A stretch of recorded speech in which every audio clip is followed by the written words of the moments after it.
Hello student.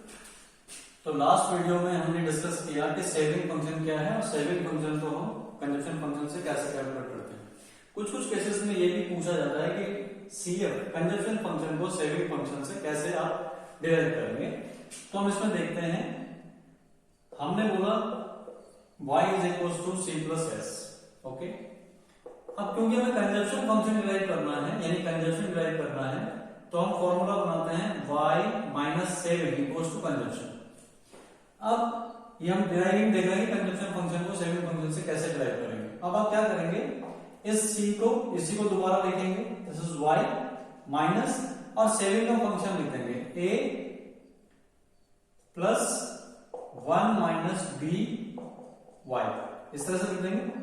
इसको हम rewrite करते हैं माइनस a प्लस इस y को यहां मल्टीप्लाई करवा दो y minus B Y. Okay, इस तरह से ये एक आपका सेविंग फंक्शन आया। अगेन अब हम इसको ओपन कर लेते हैं। ये माइनस, जब इस माइनस से रिएक्शन मल्टीप्लाई करेगा तो ये बन जाएगा पॉजिटिव और ये हो जाएगा ये। फिर ये माइनस इससे मल्टीप्लाई करेगा तो ये हो जाएगा माइनस वाई, और ये माइनस फिर इससे करेगा तो ये बन जाता है प्लस बी वाई। इस तरह से ये आइडेंटिटी इस तरह से आपने लिखी। ओके, माइनस बन गया प्लस, प्लस बन गया माइनस और माइनस बन गया प्लस। अब इस y, ये पॉजिटिव y है और ये माइनस y है, ये आपस में कट गए तो बचा a प्लस बी वाई, जो कि क्या है कंजप्शन फंक्शन। तो इस तरह से हम given consumption function, given saving function से कंजप्शन फंक्शन कैलकुलेट कर सकते हैं। क्लियर। अब दूसरी चीज थी, हमने बात कर रहा था ड्राइंग कंजप्शन फंक्शन फ्रॉम, हमने लास्ट वीडियो में सेविंग फंक्शन ड्रॉ किया था कंजप्शन फंक्शन से। अब हम सेविंग फंक्शन से, या saving not function, saving curve से हम कंजप्शन कर्व हमने लास्ट टाइम ड्रॉ किया था। ड्राइंग सेविंग कर्व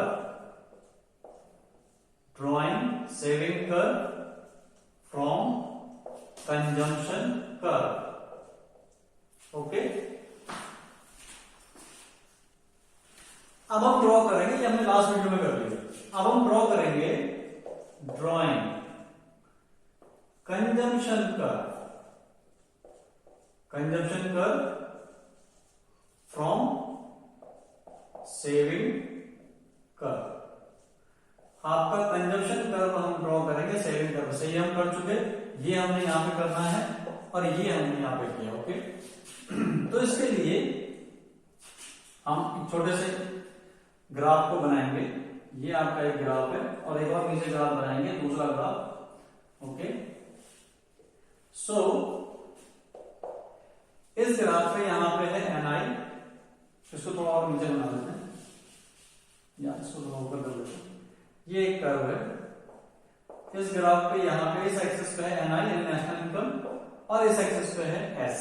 ओके, आप जानते हैं नॉट इस एक्सिस पे है s, तो आप जानते हैं कि s सपोज ये है, व्हाट इज दिस s को हम लिख लेते हैं saving. This is what it is minus a, that is autonomous saving।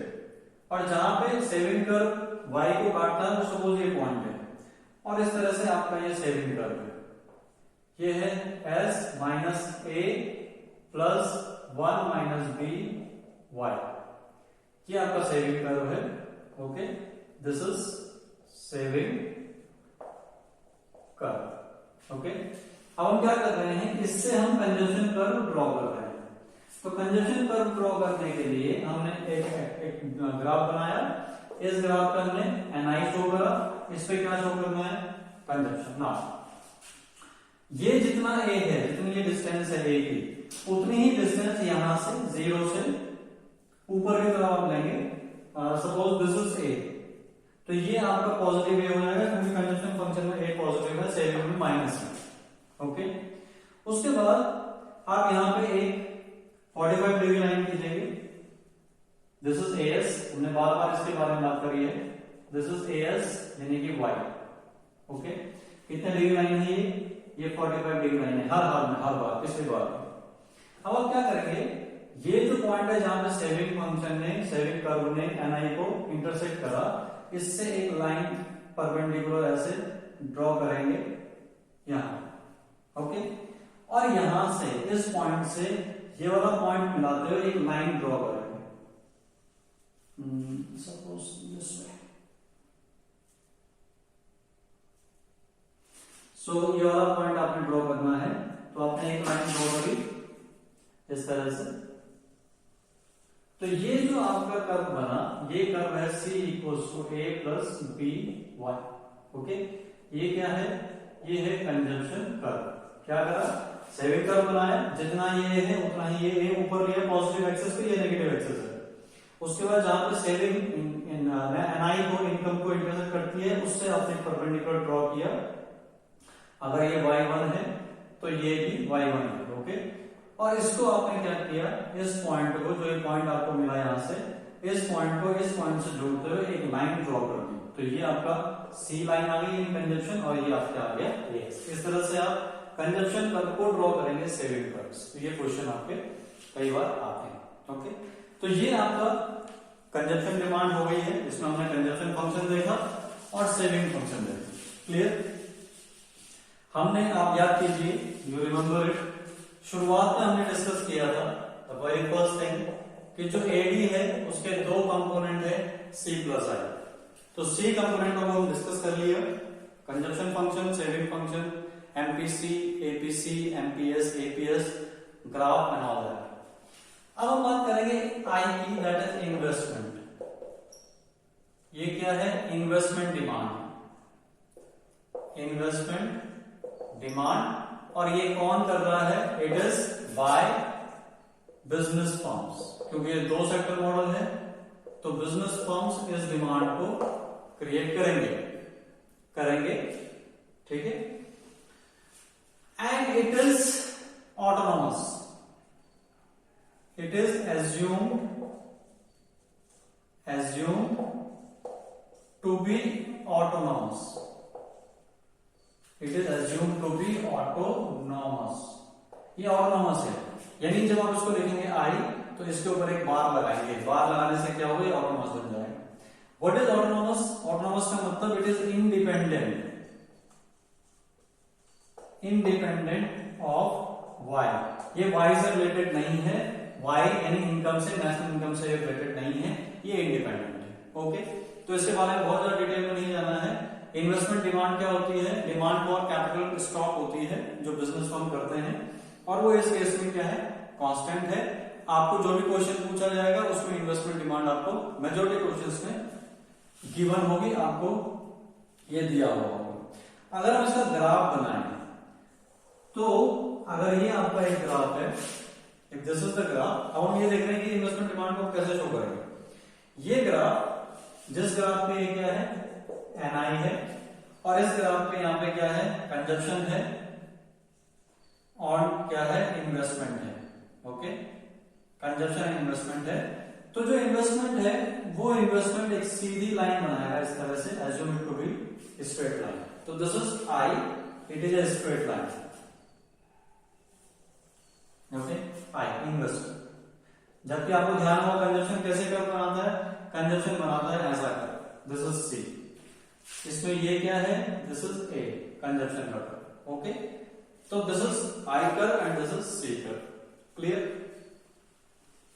तो this is all about this consumption and this is investment. Clear? अगर हम इसमें एडी कर्व भी बनाएं, अगर हम दोबारा एडी कर्व ड्रॉ करने की कोशिश करें, मैं यहां पे एडी कर्व ड्रॉ करता हूं, we draw AD curve with investment and this. तो ये आपका नेशनल इनकम है, एनआई, यहां पे कंजम्पशन है, यहां पे सेविंग है, कंजम्पशन है, इन्वेस्टमेंट है, सॉरी। तो ये आपका कंजम्पशन कर्व है, दिस इज C। ये आपका सपोज इन्वेस्टमेंट कर्व है I। तो आपका एडी कर्व यहां से ड्रॉ होगा, यहां से, और ये इस तरह से जाएगा, दिस इज एडी कर्व, और एडी किसके बराबर है, C + I। तो ये जो डिस्टेंस होगी, ये डिस्टेंस कंजप्शन कर्व और एग्रीगेट डिमांड कर्व और कंजप्शन कर्व के बीच में जो ये डिस्टेंस है, this distance is equals to I investment. Okay, तो ये आई और ये आई सेम है, चाहे इसको इस तरह से भी दिखा सकते हैं, चाहे इसको ऐसे भी दिखा सकते हैं। यानी कि अगर आपको बोला जाए कि ये एक कर्व है आपके पास NI, जिसमें ये कंजप्शन कर्व है C और ये आपका AD कर्व है, suppose this is AD। Okay, तो ये जो गैप है इन दोनों के बीच का गैप, ये कौन सा गैप है, this is I।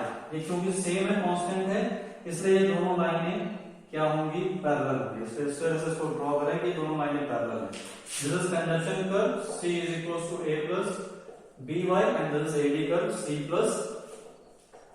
plus I। Okay, तो this is all about this topic. Okay, अब हम यहाँ पे ये देखते हैं कि लास्ट ईयर्स में इन टॉपिक्स पे क्या क्या क्वेश्चंस पूछे गए। वो क्वेश्चन मैं आपको लिख देता हूँ ताकि आपको रिवीजन करने में आसानी हो। इसमें मोस्ट इंपॉर्टेंट जो एस्पेक्ट है, वो एस्पेक्ट केवल ये है कि आपने सेविंग कंजप्शन कर्व से सेविंग कर्व ड्राइव करना है या questions, important questions asked in CBSE exam. Okay, इसमें पहला है, उसने पूछा हुआ है डिफाइन MPC, और ये कब पूछा गया है, 2014 में और 2017। दूसरा है derive saving function from consumption function. देखिए जो हमने बोला, और ये कब तक पूछा गया है, ये बहुत बार पूछा गया है, 2014 में, 2016 में, 2017 में। ओके, देन तीसरा इंपॉर्टेंट क्वेश्चन जो बार बार पूछा जाता है वो है डिफाइन एग्रीगेट डिमांड। हालांकि छोटा क्वेश्चन केवल डेफिनेशन है, तो ये डेफिनेशन आपको 2 नंबर में, आपको 2 नंबर क्वेश्चन नहीं, 1 नंबर में ही पूछा जा सकता है। तो ये 2015 में 15 में पूछा गया। ओके, चौथा क्वेश्चन है difference between MPC and APC, और ये पूछा गया 2016 में। ये भी इंपॉर्टेंट है, ये पूछा जाता है नॉर्मली, तो 2016 में ये पूछा गया, क्योंकि ये टॉपिक है, इससे क्वेश्चंस पूछे जाते हैं न्यूमेरिकली, तो वो न्यूमेरिकल क्वेश्चंस में भी आ सकते हैं, वो क्वेश्चन न्यूमेरिकल क्वेश्चन आएंगे। नेक्स्ट है AD एंड इट्स कंपोनेंट, कि AD क्या है और इसके कंपोनेंट क्या है। AD एंड इट्स कंपोनेंट्स ये आ जाएगा 2016 में। कंजप्शन हमने डिटेल में डिस्कस कर दिया, इन्वेस्टमेंट का मैंने थोड़ा सा आपको रिव्यू इंट्रो दे दिया। इन्वेस्टमेंट अब आप नेक्स्ट टॉपिक में इक्विलिब्रियम में भी ज्यादा अच्छे से समझ पाएंगे। तो ये 2016 में पूछा गया है। उसके बाद एक और क्वेश्चन पूछा गया है, 6th question, that is define MPS, और ये पूछा गया है 2017 में। तो इस तरह से क्वेश्चन पूछे गए। इसमें सबसे इंपॉर्टेंट यही है, डिराइव सेविंग फंक्शन, जो मोस्ट इंपॉर्टेंट एस्पेक्ट इसमें है। This is derive saving function from consumption function, और रिवर्स क्या है, derive consumption function from saving function. ये क्वेश्चन बड़ा पूछा जाता है। या एक क्वेश्चन और अगर मैं आपको बोलूं, वो ये है क्वेश्चन कि draw saving curve from consumption curve and vice versa. दोनों आप सेविंग कर्व को draw saving curve from consumption curve या consumption curve from saving curve. ये दो एस्पेक्ट 3 नंबर में या 4 नंबर में पूछे जाते हैं और ये इंपॉर्टेंट होते हैं। बाकी ये छोटे क्वेश्चंस हैं, ये 3 नंबर में पूछा जा सकता है। Difference between MPC and APC, ये 1 नंबर का क्वेश्चन है। Aggregate demand and it's component simply अगर पूछेगा तो 1 नंबर में पूछ सकता है। डिफाइन एमपीएस 1 नंबर में पूछ सकते हैं। डिफाइन एमपीसी 1 नंबर में पूछ सकते हैं। तो इस तरह से टॉपिक को अब आप नेक्स्ट वीडियो में नेक्स्ट टॉपिक में देखेंगे इक्विलिब्रियम कैसे आता है और कैसे ये इनकम और इम्प्लॉयमेंट डिटरमाइन होता है, जो कि हमने शुरुआत में बोला था कि एग्रीगेट डिमांड और एग्रीगेट सप्लाई से डिटरमाइन होता है। तो उसका प्रोसेस नेक्स्ट वीडियो में दिखाया जाएगा। Thank you very much.